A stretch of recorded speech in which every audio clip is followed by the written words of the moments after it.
up to 20 lakhs of scholarship on merit base. Good news to the students, those who are planning to study abroad for masters. So నాది middle class family, నా దగ్గర amount లేవు, financially చాలా poor అనుకుంటున్నారా, మీ plans అనేవి హోల్డ్లో పెట్టుకున్నారా?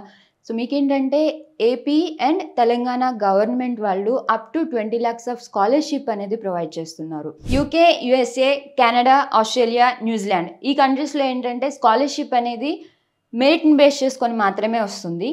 External and national overseas scholarships are provided by the government of India. SC, ST, BC, minority వాళ్ళకి స్కాలర్షిప్ అనేది based on their graduation merit. So AP and Telangana స్కాలర్షిప్సే కాకుండా మనకి యూనివర్సిటీ సైడ్ నుంచి కూడా స్కాలర్షిప్స్ అనేవి వస్తున్నాయి.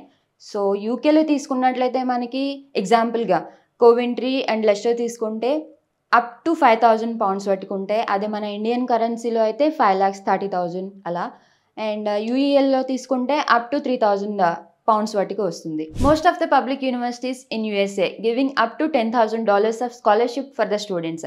Texas A&M, Georgia tech university, university of Houston, ఇంకా మరెన్నో యూనివర్సిటీస్కి మీకు స్కాలర్షిప్ కూడా వస్తుంది ఫ్రమ్ ద యూనివర్సిటీ. మరిన్ని ఇన్ఫర్మేషన్స్ కోసము విజిట్ అవ్వండి JMJని, లేదు contact us on the given numbers. Thank you.